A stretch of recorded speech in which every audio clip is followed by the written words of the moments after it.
Hello, good morning everyone. कैसे हैं आप सभी? Welcome to Saurabh sir classes and this is Chinu Thakur Jaiswal. मैं आपके साथ शेयर कर रही हूँ एक सीरीज। एग्जामिनेशन आपका जो सामने है, दो एग्जामिनेशन है। देखो, एक तो यूपी पीसीएस एग्जामिनेशन है मार्च के स्टार्टिंग में, ठीक है, और एक आपका एग्जामिनेशन आ रहा है पीजी के लिए, ठीक है। तो ये जो आपका मैंने एमए का जो पीजी की तैयारी हमारी स्टार्ट हो गई है, जो सीरीज चल रही है, इसके साथ साथ में आपके यूपी पीसीएस एग्जामिनेशंस की भी तैयारी साथ में चल रही है, ठीक है। तो उसके वीडियोस के लिंक भी आपको कमेंट सेक्शन में मिल जाएंगे, या फिर आप सौरभ सर चैनल्स पे भी उसको देख पाएंगे। मैं दोनों ही क्लासेस का लिंक आपको दे दूंगी। फिलहाल आपको ये करना है कि आपको ये सारे जितने भी सेट्स में करवा रही हूँ, सेट्स 1 2 सेट 10 और 12 तक जो भी होने वाले हैं, इन सबको अच्छे से करना है, ठीक है। एमसीक्यू सारे अच्छे से करने हैं, इनके डिटेल जो मैं आपको समझा रही हूँ उसको भी ध्यान रखना है। नोट्स बनाना चाहो तो नोट्स बना लो, ठीक है। तो चलो, आज सेट 2 की बारी है। सेट 1 में कल हमने कुछ क्वेश्चंस किए हैं, अगर वो नहीं देखा है वीडियो तो वो भी देख लेना। आज सेट 2 कर लेते हैं। अगर पसंद आए तो लाइक सब्सक्राइब ज़रूर कीजिएगा, ताकि जितना भी आपके कॉम्पिटिशन्स की तैयारियां चल रही हैं उसमें जो भी हमारी तरफ से हेल्प हो सकती है वो हम लोग ज़रूर करेंगे। तो चलिए, आज का क्वेश्चन जो सबसे पहला स्टार्ट हो रहा है वो है, the most influential doctrine of 6th century BC was. 6th century में एक सिद्धांत था जो बहुत ज़्यादा डेवलप हुआ था। इसमें से क्या था? आजीविका, नियति, स्नान या संघ, ठीक है। आपने ये सारे वर्ड्स सुने होंगे जब आप मास्टर्स कर रहे थे, तो उसमें ये सारे शब्दों का चयन हो चुका था। ये सारी बातें हम लोगों ने अपने सिलेबस में भी डिस्कस की हैं। ओके, तो यहाँ हमें ये देखना है कि फिलहाल जो सही आंसर होगा वो क्या होगा। क्या उसका सही आंसर आजीविका है, या नियति है, या स्नान है, या संघ है? यानी छठी सेंचुरी में इनमें से कौन सा डॉक्ट्रिन सबसे ज्यादा पॉपुलर था, आपको बताना होगा। मुझे मालूम है बहुत सारे स्टूडेंट ने इसका जवाब दे दिया होगा, क्योंकि कई बार हम लोगों ने सुना है कि आजीविका जो है काफी पॉपुलर था सेक्ट, ठीक है। आजीविका का पॉपुलर होने के दो कारण और है। एक तो सबसे स्ट्रांग जो उस समय रूल चल रहा था वो चल रहा था मौर्यन एम्पायर का, ठीक है, 6th century में मौर्यन एम्पायर का। और जो उस समय राजा थे, राजा बिंदुसार, ठीक है, राजा बिंदुसार, उन्होंने इस धर्म को अपनाया था अपनी वाइफ के सहित, मतलब उनकी पत्नी ने भी अपनाया हुआ था। अब ये बिंदुसार कौन है? ये बिंदुसार अशोक के पिता हैं, फादर ऑफ अशोका, ठीक है। समझ में आ गया? फादर ऑफ अशोका, याद रहेगा। तो आजीविका सेक्ट जो है ये किस चीज में फॉलो करता है, कुछ पॉइंट इनके समझने जरूरी है। एक तो ये नियति में विश्वास करता है, ठीक है। उनका कहना है कि जो होता है उसका कोई कारण है, उसकी नियति है, भाग्य है। और दूसरा ये जिस तरह से हम कहते हैं ना नास्तिक, इनकी फिलॉसफी नास्तिक फिलॉसफी से काफी मैच होती है, ठीक है। उस समय ये कंटेम्प्रेरी थे। दो और इम्पॉर्टेंट जो उस समय डॉक्ट्रिन या रिलीजन कह लीजिए, बुद्धिज्म और जैनिज्म थे, ठीक है। उस समय पर ये भी वहां पर कंटेम्प्रेरी सेक्ट या कंटेम्प्रेरी रिलीजन की तरह माने जा रहे थे, आजीविकास, ठीक है। अब अगर कहीं पूछा जाता है इनके फाउंडर का नाम, तो वो भी आपको याद होना चाहिए।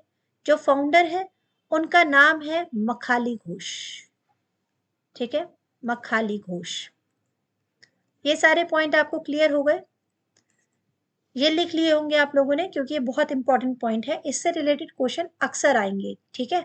चलिए बढ़ते हैं अब नेक्स्ट क्वेश्चन की तरफ। क्या है नेक्स्ट क्वेश्चन, चलिए देखें। अब यदि आपने ये क्वेश्चन अटेम्प्ट किया है तो इसमें एक प्रॉब्लम है, उस प्रॉब्लम के बारे में डिस्कस हम करेंगे। पहले जरा क्वेश्चन पढ़ लेते हैं। Who among the following was a Chauhan ruler to patronize poet and scholar, built many magnificent temples, including a Sanskrit college at Ajmer and the Anna Sagar Lake? ठीक है। अब ये क्वेश्चन में क्या किया गया, कंफ्यूजन क्या किया गया कि कंस्ट्रक्शन बताया गया है कि संस्कृत कॉलेज जो है वो किसने बनाया है, ये बात है पूछा गया, ठीक है। संस्कृत कॉलेज, एक मिनट पेन का गया, हाँ, संस्कृत कॉलेज जो अजमेर में बनाया उनके बारे में पूछा गया, और अन्ना सागर लेक। अब ये दोनों चीजें पूछी गई हैं, और दोनों के जो मेकर्स हैं वो दोनों अलग अलग है। क्यों अलग अलग है मैं बताती हूँ आपको। देखिए, अगर बात करें हम पृथ्वीराज 3 की, तो ये कौन है? ये बहुत इंपॉर्टेंट रूलर है। ये वही है जिन्होंने तराइन के वॉर में पार्टिसिपेट किया था, ठीक है। तराइन का वॉर हुआ था मोहम्मद गौरी के साथ, ओके। 1191 और 1192 में। ये इंपॉर्टेंट वॉर था जिसमें फर्स्ट वॉर में पृथ्वीराज चौहान जीतते हैं और सेकंड में मोहम्मद गौरी। ठीक है।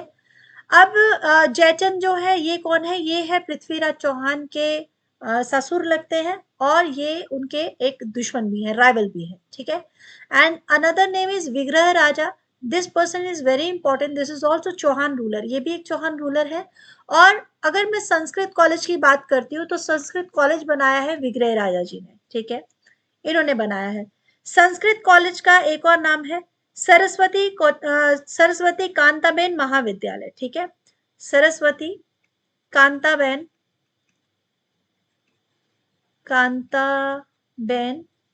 महाविद्यालय। ये मैं इसलिए लिख रही हूँ कि नेक्स्ट टाइम क्या पता इस नाम से पूछा जा सके, हमें तो अपनी तरफ से तैयारी पूरी करनी होती है ना। तो सरस्वती कांताबेन महाविद्यालय, और सबसे लास्ट में जो नाम आ रहा है पृथ्वीराज टू। अब यहाँ कंफ्यूजन क्या है इस क्वेश्चन में? देखो, जो ये कॉलेज है ये तो बनाया है सरस्वती कांताबेन महाविद्यालय यानी संस्कृत कॉलेज अजमेर में विग्रह राजा जी ने बनाया। ठीक है। अब अन्ना सागर लेक जो है, अन्ना सागर लेक नाम से ही जैसे पता चल रहा है, अन्ना सागर लेक ये अन्ना जी चौहान जी ने बनाई है। ठीक है, आना जी चौहान कह सकते हैं, अन्ना जी चौहान कह सकते हैं। अब ये कौन है? ये पृथ्वीराज थ्री यानी जो पृथ्वीराज जिनकी अभी हमने ऊपर में बात की है, ये उनके ग्रैंडफादर है यानी दादाजी हैं। ठीक है, पृथ्वीराज थ्री ग्रैंडफादर, ये उनके दादाजी हैं। अब ये दोनों पर्सनालिटी अलग अलग है, इसलिए मैं आपको बता रही हूँ कि हो सकता है अगर आपने ये क्वेश्चन अटेम्प्ट भी किया है तो भी आपको इसके मार्क्स मिल जाएंगे वेदर यू आंसर फॉर 3 और 4। ओके, यस, क्लियर हुआ। अब बढ़ते हैं नेक्स्ट क्वेश्चन की तरफ। नेक्स्ट क्वेश्चन में देखते हैं क्या आ रहा है हमारे सामने। नेक्स्ट क्वेश्चन एक बहुत ही इंटरेस्टिंग क्वेश्चन है, ऑब्जेक्टिव क्वेश्चन है, बट दिक्कत क्या होती है कि यदि आपने ये इनमें से टर्म्स नहीं पढ़े होते हैं ना तो फिर आप फंस जाते हैं। अब ये वर्ड है, व्हाट वाज सोनधर? सोनधर क्या होता है? गेटवे है, एग्रीकल्चरल लोन्स है, अनकल्टिवेबल लैंड है, या फिर पनिशमेंट है? इनमें से सही आंसर क्या होगा? ये एक वर्ड है जो किससे रिलेटेड है? पहले आप एक बार ट्राई करके बताइए सही आंसर क्या होगा। यस तो इसका राइट आंसर होगा, मैं आपको बता देती हूँ, अगर आपने सही टिक किया तो बहुत अच्छी बात है, नहीं तो कोई बात नहीं, तब तो मैं आपको बता ही दूंगी। तो इसका सही आंसर होगा एग्रीकल्चरल लोन। एग्रीकल्चरल लोन जो है ये आपका MBT यानी मोहम्मद बिन तुगलक। ठीक है, मोहम्मद बिन तुगलक के टाइम पर ये बहुत पॉपुलर हुआ था। इससे पहले भी ये लोन दिया जाता था, ऐसा नहीं था कि सोनधर पहले लोन दिया नहीं जाता था, बल्कि हम ये कह सकते हैं कि मिडीवियल टाइम पीरियड का ये बहुत ही इंपॉर्टेंट और बहुत ही फेमस एक लोन था जो किसको मिलता था? पीजेंट्स को मिलता था। ठीक है, कोई याद कर रहा है हाँ, लेकिन अभी हम देख नहीं सकते ना, अभी हम पढ़ाई कर रहे हैं। ओके, तो एग्रीकल्चर लोन जो है ये पीजेंट लोन है और उनको वेल्स वगैरह बनाने यानी कि भाई आपको कुआं वगैरह बनाना ये सब के लिए दिया जाता है। अब MBT का नाम मैंने यहाँ क्यों लिया?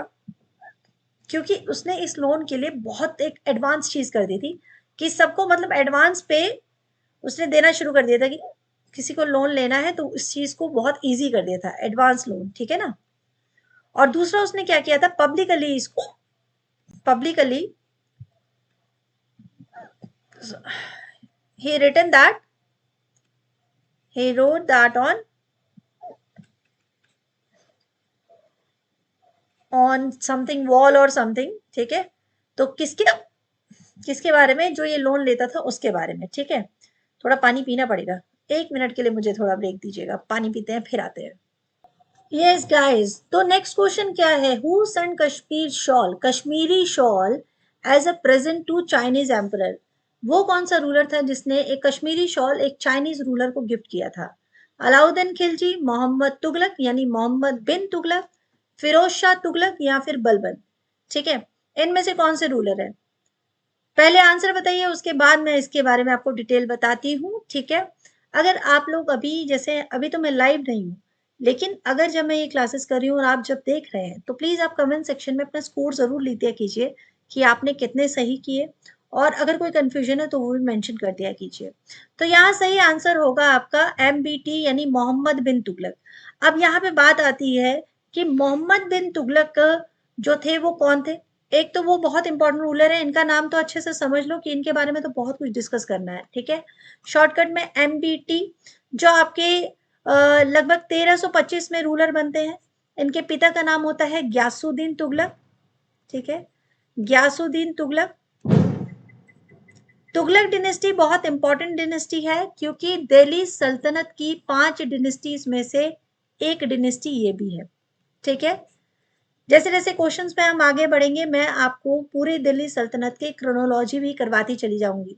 तो ये है तुगलक डिनेस्टी। अब यहाँ पर ये जो मोहम्मद बिन तुगलक हैं, इनसे जुड़ा ये इंपॉर्टेंट है कि चाइनीज रूलर के साथ इनके रिलेशंस बहुत अच्छे थे, या ये अपने रिलेशंस बहुत अच्छे बना के रखते थे, ठीक है, रिलेशंस बना के रखते थे। तो आपको ये सारी बातें याद होनी चाहिए। हो गया। चलिए अब बढ़ते हैं नेक्स्ट क्वेश्चन की तरफ। आंसर सबको समझ में आ रहे हैं ना? चलिए, यस, तो आइडेंटिफाई करना है आपको। बताइए इसमें से सही आंसर क्या होगा। बलबन ने थ्रोन असेंड किया था 1266 में। Balban was sold as a slave in Turkistan. Balban was bought by Iltutmish in Delhi, या बलबन was a चहलगानी तर्क या तुर्क, ठीक है। तो सही आंसर क्या होगा बताइए। थोड़ा सा बता देती हूँ, एक्सप्लेन कर देती हूँ, ताकि आपको थोड़ा हेल्प हो जाए। वैसे अगर आप लोगों ने आंसर कर दिया तब तो बहुत अच्छी बात है, नहीं किया तो देखिए समझिए। बलबन थ्रोन असेंड करते हैं 1266 में, ठीक है, बिल्कुल ये तो सही आंसर है।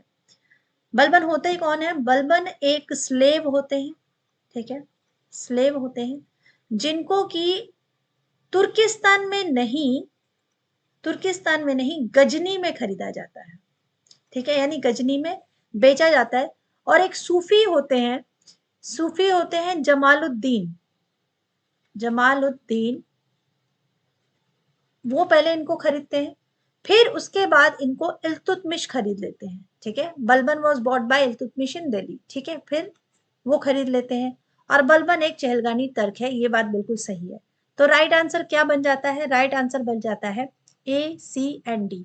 बलबन एक बहुत इंपॉर्टेंट पर्सनालिटी है, याद रखिएगा, क्योंकि यही वो मतलब रूलर बनेंगे जो कि इल्तुतमिश, जो बहुत स्ट्रांग रूलर था, उसका बेटा जब लास्ट में, उसका बेटा रजिया सुल्ताना तो बीच में मतलब आती हैं 4 साल के लिए, वो बीच में राजा भी बनती है और उनका मर्डर भी हो जाता है। फिर लास्ट में उनका जो भाई होता है नसीरुद्दीन, उसको लास्ट में मारकर बलबन राजा बन जाता है, ठीक है, ये बात क्लियर हो गई। चलिए नेक्स्ट क्वेश्चन की तरफ चलते हैं। नेक्स्ट क्वेश्चन क्या कहता है? ये क्वेश्चन आइडेंटिफाई करने वाला है, जिसमें कुछ स्टेटमेंट्स चाहिए, आपको बताना है कि इसका सही आंसर, इनमें से सही स्टेटमेंट्स को आपको चुनना है। ये सारी चीजें आप तभी कर पाते हो ना अगर आप उसको ठीक से पढ़ पाते हो। तो अब तो बुक्स पढ़ने के समय नहीं है, तो MCQ जब मैं आपके साथ शेयर कर रही हूँ, इसीलिए उसको डिटेल में बता रही हूँ। Ajmer was captured in 1191। Ajmer पर 1191 में कैप्चर कर लिया गया था। Ajmer was occupied after defeating Hariraj. Govind was son of Prithviraj. Hariraj was brother of Prithviraj. अगर ये क्वेश्चन आप में से किसी को नहीं भी आता होगा, तो एक ट्रिक काम करेगी, आपको स्मार्ट वर्क काम करना पड़ेगा। देखो, अजमेर वॉज कैप्चर्ड इन 1191। अगर आप मेडिवल हिस्ट्री पढ़ रहे हो, क्योंकि सिलेबस में आपको दिया हुआ है, तो आप लोगों ने तराइन वॉर को जरूर पढ़ा होगा, बैटल ऑफ तराइन पढ़ा है। अगर आपने बैटल ऑफ तराइन पढ़ा है, तो ये बात तो क्लियर है एकदम कि आपका तराइन वॉर जो टाइम पीरियड है 1191 और 1192 है। तो ये बात क्लियर है कि 1191 में तो पृथ्वीराज चौहान जीते थे, तो अजमेर को कोई कैसे कैप्चर कर सकता है, क्योंकि अजमेर तो कैपिटल था पृथ्वीराज चौहान का, ठीक है। तो ये तो बिल्कुल स्टेटमेंट हो जाती है गलत, ठीक है। Ajmer was occupied after defeating Hariraj. Ajmer को डिफीट करके, मतलब हरिराज को डिफीट करके फिर इस पे कब्जा किया गया है। तो ये बात बिल्कुल सही है, ठीक है। लेकिन हम अगर सिर्फ पहला ही जानते हैं, तो क्या उसके बेस पे हम अपना सॉल्यूशन कर पाएंगे? तो ये देखिए, ए इसमें दिया है, इसमें दिया है, इसमें दिया, तीनों में दिया हुआ है, एलिमिनेट कर दो, एलिमिनेट कर दो। जब तीनों ही एलिमिनेट कर दिए, तो पहला आंसर जो बच गया वही सही आंसर हो गया, ठीक है ना। फर्स्ट आंसर सही, फर्स्ट जो स्टेटमेंट है उसी से आपका ये आंसर निकल आएगा। अच्छा, अब थोड़ा सा इसमें और जान लो कि गोविंदराज जो है बिल्कुल पृथ्वीराज चौहान, जो पृथ्वीराज थर्ड है, जिनका मोहम्मद गौरी के साथ तराइन का बैटल होता है, उनके बेटे हैं गोविंदराज, ठीक है। और अजमेर जो है वो पृथ्वीराज के जाने के बाद या उनके मर्डर के बाद हरिराज के पास आ जाता है। हरिराज जो उनके भाई हैं, परंतु 1193 और 1194 में उनसे भी छीन लिया जाता है अजमेर को, और उसी समय हरिराज अपनी पूरी फैमिली के साथ क्या कर देते हैं, अंतिम दाह कर लेते हैं, अपने आप ही अपने को फ्यूनरल मतलब फायर जो होती थी ना, अपने आप को मार लेते हैं अपनी फैमिली के साथ, ठीक है। तो ये पूरा इसका ऑप्शन था। चलिए अब बढ़ते हैं फटाफट से नेक्स्ट क्वेश्चन की तरफ। Who administered the Vijayanagara empire on basis of Kakatiya model? इनमें से कौन से वो राजा हैं जो विजयनगर एम्पायर को काकतीय मॉडल के हिसाब से मैनेज कर रहे हैं? ब्राह्मण्स, ठीक है, बहमनीज, हरिहर वन, या फिर राजा राजा वन?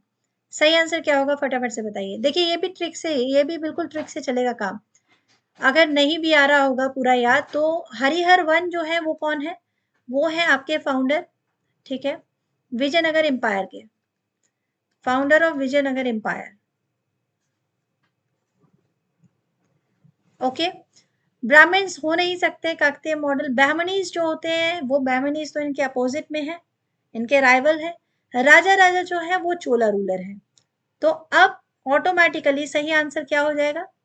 सही आंसर हो जाएगा आपका हरिहरा वन, ठीक है। चलिए बढ़ते हैं नेक्स्ट क्वेश्चन की तरफ। क्लियर हो गया ना? चलिए नेक्स्ट क्वेश्चन पे देखते हैं। नेक्स्ट क्वेश्चन है, in Deccan the Mauryan empire was followed by the rule of. सीधा सीधा पूछा गया है कि मौर्यन एम्पायर का डिक्लाइन होने के बाद नेक्स्ट जो डिनेस्टी थी वो कौन सी आई थी? तो ऑप्शंस है छेदीस, शकास, पल्लवास, या फिर सातवाहना। तो आपका आंसर आपने क्या टिक किया बताओ अपने पेपर में? ये सब तो प्रीवियस ईयर पेपर है आपका, ठीक है। तो आपने क्या टिक किया होगा बताइए। इसका सही आंसर मैं बता देती हूँ, इसका सही आंसर आपका होगा सातवाहना, ठीक है। बताती हूँ क्यों। मुझे पता है कई स्टूडेंट्स इस बात में कंफ्यूज होंगे कि मैम शुंगा डिनेस्टी आना चाहिए था, क्योंकि हम लोगों ने यही पढ़ा है कि मौर्यन जो लास्ट रूलर थे बृहद्रथ, उनका वध करते हैं पुष्यमित्र शुंगा, और शुंगा डिनेस्टी जो है 185 बीसी में ये राज करने लगती है। बट ये it happened in north, no, north area में ये हो रहा था। But what about the Deccan area? Question में साफ लिखा हुआ है डेक्कन, ठीक है। In Deccan the Mauryan empire followed by the rule, क्योंकि जब तक अशोका थे उन्होंने लगभग पूरे भारत को कवर किया हुआ था, तो डेक्कन भी उसके अंडर में ही था। लेकिन धीरे धीरे जब डिक्लाइन होने लगता है मौर्यन एम्पायर में, और जो डेक्कन है वो वीक होने पड़ लगता है, तो उस समय सातवाहना जो है वो आगे मतलब डेवलप कर रहे हैं, और उनका फाउंडर होते हैं सिमुका। ये सारे नाम आपको याद रखने हैं। Simuka was the founder of Satvahana dynasty and the century was 3rd century. Okay, Gautamiputra Satakarni भी इंपॉर्टेंट नाम है जो आपके सातवाहना से रिलेटेड होगा। सातवाहना का जो हिस्ट्री है बहुत इंपॉर्टेंट है, इसे बिल्कुल भी मिस मत कीजिएगा। चलिए बढ़ते हैं नेक्स्ट क्वेश्चन की तरफ। ओके, ये लास्ट क्वेश्चन था आज के सेट का, यानी सेट 2 हमारा कंप्लीट हो गया है। जल्दी आपसे मुलाकात होगी सेट 3 में, और करेंगे हम आगे के क्वेश्चन। तो आपकी प्रिपरेशन आप जो है कंटिन्यू रखिए, उसके बाद हम मिलते हैं आपके नेक्स्ट सेट के साथ। Till then thank you so much, bye bye and take care.